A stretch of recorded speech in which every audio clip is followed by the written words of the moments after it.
सामने से हट करो ना। सिंदूर सिंदूर जल्दी सिंदूर लाओ ना रे। दे रहा बाबा दे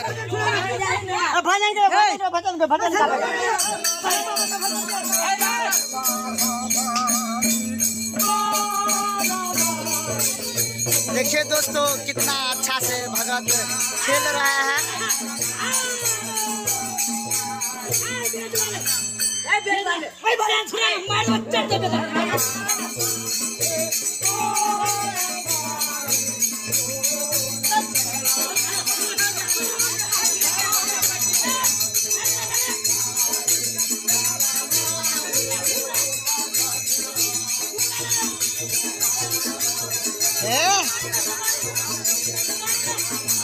कलकत्ता तक की भक्ता गाय है।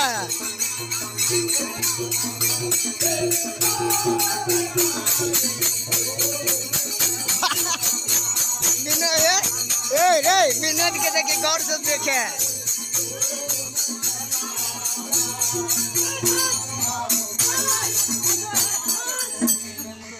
बजाना तो बजाना रे।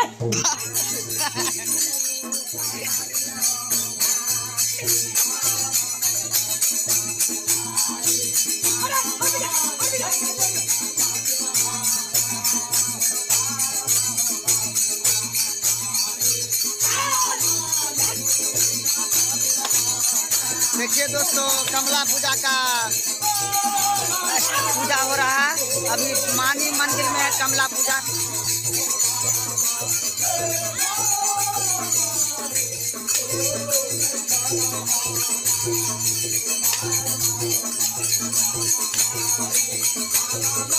वाह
घरान रे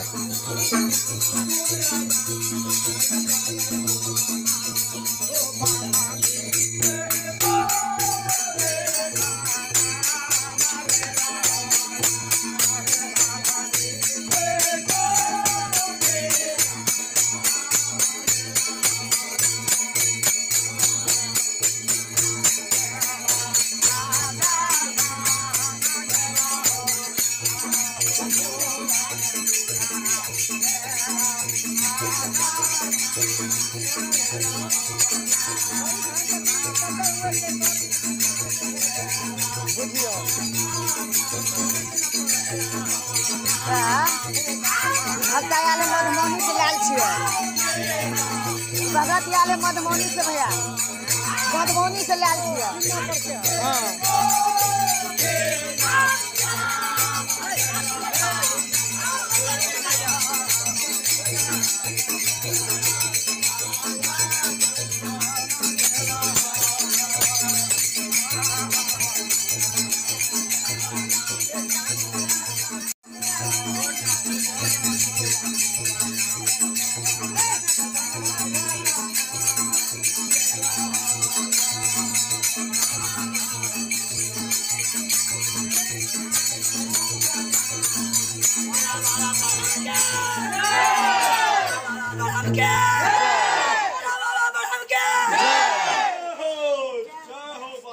जय हो बाबा जय बाबा।